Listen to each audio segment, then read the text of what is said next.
back to GLO Preemies 10-minute news. I'm Nicole. And I'm Danny, and we are excited to host this amazing event. And not only that, we have a special guest here because I don't know where he is, but he is here. We have a lot of things going on in this world, but everybody is really scared about real estate. Yeah. So I want to introduce one of my best friends, one of my greatest friends, Dave. Can you let our audience know who you are and how long you've been doing real estate as an agent and other background? Well, thanks for that wonderful introduction. I appreciate it. I do resemble that remark. Thank you. My name is Dave Rosenberg. I work for PMZ Real Estate in Lodi, California, and I work all over California. I've been doing real estate for a couple of years now, and made my background in insurance. So I've kind of tried to have a well-rounded business background, so I can help people kind of identify all the idiosyncrasies and things that they need to look out for when they're purchasing or selling a home. But yeah, I know when we were talking before this, you guys were talking a little bit about first-time home buyers. Yes. And the volatility of the market. Yeah, you're not wrong. Things are a little weird right now, to say the least. It's kind of hard, and any real estate agent or mortgage broker or anybody out there, if they tell you they know exactly what's going to happen tomorrow or in the future, they're lying.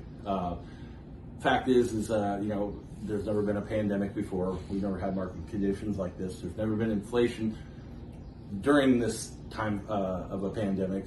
Yeah. So it really kind of throws everything off of its axis right now.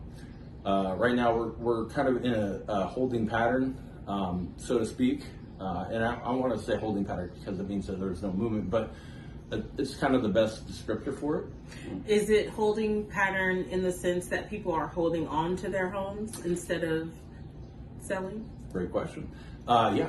And the reason why is because if you remember about 18 to 24 months ago, people were getting into these low interest rates. Yeah, 2-3% interest rates. Remember that. And buying houses like hotcakes. Free money is what they call that with the people with money, right?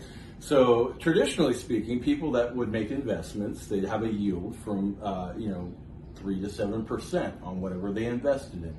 10%, you're working with Bernie Madoff, and usually you're probably in a pyramid scheme. That's a red flag. But when you're working with banks and FDIC insured institutions, you can have a mid to upper tier yield from that.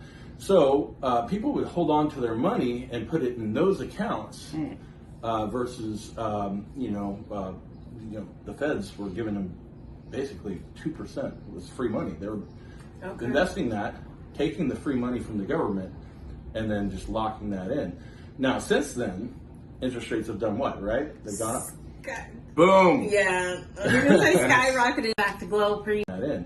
Now, since then, interest rates have done what, right? They've gone up.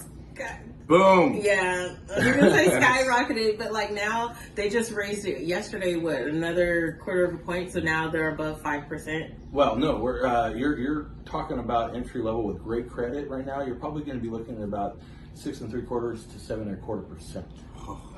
So yeah, there's a little bit of a thing going on right now. Gosh. No. Hey, here's the crazy part, right? A lot of people our age, right? We recognize this because we just came from such rock bottom rates, right? And which is why everybody's white knuckling it and holding on to their houses because they're like, I want to get a new house, but I can't trade this rate. You know? Right. Like my payment's gonna go up. There's no reason triple or double it. Right, and the market's not moving. Everything's holding because there's no low inventory. Nobody's wanting to sell. So with that being said, what's ending up happening is you're dealing with it's a weird situation. Like I said, things are particularly I'm trying to figure out the best way to put this without sounding completely way out of sync here. Our viewers like it raw. Just say it. Just put it out there. Just put it out there because they're literally taking notes right now. Like I'm trying to be the protection for the viewers here, right? Oh, they don't need protection. Trust me. Be protective, but let it out. Yes, let it out. Well, let it out. Let it out, Davey, let it out. Sorry, that's how I'm movie. Nobody's giving you a record deal. I'm just saying. It is so true, but No, so no. People are, like I said, they're white knuckling it with their houses. Freaks. When I first bought my first house was in 2005. My interest rate with good credit was almost 7%. Oh wow! Right, so that to kind of give you a little. Yeah, but the value of the dollar then It was and better now than is now. different. Yeah, no, So, I agree. No, I This agree. is true. That's one of the things that a lot of people have to take into consideration when it comes to buying a house. But in 1980, early 80s, the interest rate was almost 20%. Right? Yeah. But then again, to your point, the dollar was much stronger. Yeah. But the value of things, We're Yeah. lower. lower. Because Right. my parents bought the house where I used to live was like 83,000 for in the 80s. I was Right. like, no, literally, they bought it for like, yeah. All that land. Well, the land was like that, but wasn't there was no pool, there was no other Okay, things so with they it. built, they added all of it. added Okay. all that later I on. thought they bought it like that. No. Well, they had that extra money, right? Right. Right. They were going to college for $120. Right, and gambling, so being honest. The cost for an ounce of weed was much lower. Let me tell you. Yes. I mean, just for those that they do economics that way. I'm open to every comparison. But at any rate, you're in that situation where it's kind of a weird flex, but it's still not a bad time to be looking because I'm not going to lie. With the inflation, we're dealing with a situation where the Feds have printed 3 times the amount of money that was in currency when this administration got in. Mm-hmm. And what happens when you print more of something? The value of it goes down. Down. Or, True. law of economics 101. So when you see the price of goods, services going up, that's because we got that. The only way to, basically kind of try and strangulate that off is they're trying to raise these rates on everything to chokehold the economy. Okay. To bring it to a stop. The Okay, inflation. so that the value of the dollar stops declining. Right. But the problem is we keep spending. It's true. Spending Well, if like they crazy. stop telling us we have to pay bills, we'll stop spending. True. Well, I can go down a whole tangent as far as economics and how that's a bad thing. 90+% of the transactions that are done internationally around the world are involving the U.S. dollar. Yeah. Dollar is king. Has been for quite some time. The problem is once we devalue our currency to a certain point, then it becomes, I say it's peso or Almost obsolete. right. Right. Then people start looking elsewhere to invest in currency, right? So that's the danger of it. So once we get past that threshold, then we're off to the races. But right now, in currency, right? So that's the danger of it. So once we get past that threshold, then we're off to the races. But right now, the one thing that has been remaining constant is tangible assets, namely real estate. That's the one thing that's never changed. It's always kept its value, and in fact, has always raised value. It's always created generational wealth. Yeah. So when you see people that come into a lot of money, especially in the middle class, it's because they're inheriting it, right? Yeah. Right. They're inheriting these houses that they bought for $80,000. Right, that's like my parents. How much are your parents' house? My parents' house. What'd you say? I would say it's worth about around 600,000 right now. There you go. Yeah. Sorry, I mean, So, don't yeah. give any addresses out or anything. I'm Yeah. just saying. No, but No, yeah, we I had a would friend totally that agree with we had a that. friend that praised it. We used to work as educators, and she's now in real estate. And she actually looked at the map and boom online and said, "Oh, your house is actually worth around 600,000." And that's the only thing that's not betrayed the law of economics up to this point Real since the estate. beginning is real estate, property in itself. So here's my question, because this is all around the world and a lot of the new buyers. How can they search a good real estate agent? Because I know we have friends that just became a real estate agent. For me, I don't like having a real estate agent that's been only a year or 2 years. I always like to pick a person that's been there for 5 years or more. Sure. Like, what is your recommendation? I have a second part 2 to that question. All right, I love that. Not only how do you find a good agent for yourself, but how do you find a good agent that is going to work for you and not just work for their pockets? Well, I'd say you find an agent that you trust. and that, or somebody can really vouch for. Agents are everywhere. And a lot of them, we like to kind of joke in the industry as secret agents, because you never knew they were an agent until you said something. Right. You know what I mean? You'd be at that barbecue and you'd be like, wait, hold on. I thought you did construction, Frank. You know, it's like that. And we're going to pause. Go ahead. And you'd be like, oh, you do real estate too, huh? Yeah, no, I do real estate. No, by the way, I can help you out. And it's like, those are the guys that you kind of got to go, okay, hold on, wait a second here. Yeah. We live in the age of the internet. You're going to have great resources at your fingertips as far as reviews. You can also be inquisitive enough to ask questions. How many transactions have you done by yourself, not as a part of a team, individually, right? What's the most important question to ask your agent? Well, I like that one. Ooh, that's a great one. It depends on where you are in your walk, in your journey of home ownership or potential home ownership. So if you're just starting out, you want to figure out, okay, well, what's the market like right now? Okay. What's the inventory like? Say I'm the type of person, I'm looking for like a 3-bedroom, 2-bathroom. I'm a new dad. I've got a baby on the way. I want to have something that's affordable, but it's not going to be overwhelming for me because it's my first go at it, right? Yeah.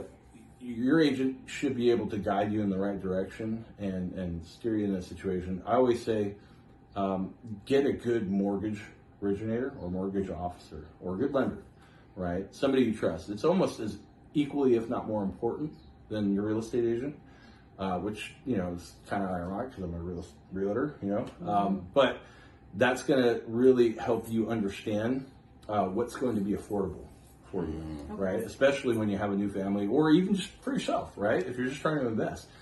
You need to, first rule of thumb, I always say keep it to 25% of what your monthly income is as far as your payment. And if you can, even more so, 20%. And I only use that because that 5% variable be like a cushion for that inflation we were just talking about. Right. Right? Because that, I have a feeling, isn't going to go away anytime soon the way we're spending money. Yeah. So you want to cushion yourself. One of the things that I did wrong when I first bought my house was I became land poor. I'm sure everybody's kind of heard that term at one point or another. For those of us who haven't heard it, what is land poor? Well, it's when... Okay, so my question is, because we only have 5 minutes left, everyone. So what are the top 5 things that a person should have or should know when they are in the market for getting a house? Well, that's a great question. Obviously, starting with a good real estate agent or realtor. Realtors usually have a separate code of ethics that they have to subscribe to that they cannot deviate from. Otherwise, they're in deep doo-doo. And then the mortgage originator we talked about, or lender, right? Somebody that they trust, and obviously make sure that they have a full suite of options for you. You want to make sure that you can rely on yourself. I know that's a little tricky, and that sounds weird, but it's an emotional decision, right? Buying a house, like I remember when I bought my house, we were kind of talking about that earlier. Had a great backyard, beautiful. Oh my God, it was the best. MTV. I'll tell you, MTV. I was gonna shoot a rap video back there. This is gonna be the most awkward thing you ever saw. Let me tell you, it still is. But we got so lured in by that backyard. I didn't notice that there was a pigeon family living in the attic. I didn't notice that there was dry rot on the ends of the. It was just like hyper focus. Same thing with my first house. My wife was just totally hyper focused on the kitchen, and that was it. Like, it was made for entertaining, and then next thing you know, we were overspending on that. So you got to rely on yourself. You got to be able to have that patience and perspective and wherewithal to make that decision. If you are in a school area, make sure the schools are desirable, that they're good, that they're good rated. Yeah, that makes sense. Right, and then also that the neighborhoods are good for that as well. Yeah. Right, geography rather is very important. Yeah. If it's not conducive, if you're in a situation where Your kids have to walk to school 3 miles. That's not going to be good, especially if they're 5 years old or whatever. Because then that's going to be gas. That's going to be a tax on you and your family, right? To get them to and from. You got to figure out the logistics, and then also family and friends. Make sure that you have a great circle, because it does really take a village, right? Even when buying a house, you're going to find that a lot of the times that the people that care about you most are going to be right there with you. They're going to be kicking the tires. Dad's going to be checking to make sure that there's no, the carpet's nailed down firmly, and it really annoys the hell out of us realtors. We won't say that, but it does. But that's a good thing, right? Yeah. Because that's somebody that's looking out, right? Yeah. They're making sure, even if it, they're worried about the dust on the blinds. That's cool, right? I mean, that's attention to detail that wasn't there before. Absolutely. That's really the main thing, Okay. Because at the end of the day, you're literally, it's almost like you're marrying that house. Yeah. Right. I know the divorce rate's up in California, but but I guess the analogy's not good because a lot of people get second houses and stuff. It's like the whole Mormon thing, and never mind. Anyway, so I'm getting off on a street here, but just rely on the people that love you the most, and they're going to give you the perspective. Sometimes they're going to see things that you don't see. That might make you take a step back, and it'll be actually good information for your real estate agent to use. Okay. Because it's a dance. It's a tango, baby. When we get into that contract, we go into escrow, there's going to be things that we're going to see, too, that we're going to bring to your attention. That we're going to need you to divorce yourself for a second from that kitchen and go, wait a second, there's black mold in the bathroom over here, or we're going to have to repaint, or we're going to have to do carpets, or we're going to have to configure. It's death by a million cuts, right? Yeah. So that tax, right, that's always there, you want to make sure you're accounting for that, and that your real estate agent is asking for those credits, so that way you can get that, the seller and the buyer are meeting halfway. Right. Okay. Okay. So it's pretty good things. Hey guys, we're almost going to be wrapping up. So the main thing is, because this is nationwide around the world, do your research, talk to a real estate agent. Dave, can you give your information? If people want to call you or text you, is that okay if you want to do that? Sure. Dave Rosenberg, PMZ Real Estate. You can reach me at area code 916-822-6999. I'd love to answer whatever questions that anybody out there has. I have a servant's heart, so I'm more than happy to help you however I can. And if you're too shy to directly contact him, don't forget you can reach GLO Preemies with your comments, your questions, your messages at any time. All right, guys, we'll see you next week. Have a great day, and remember, you are amazing. Bye, everyone. Bye.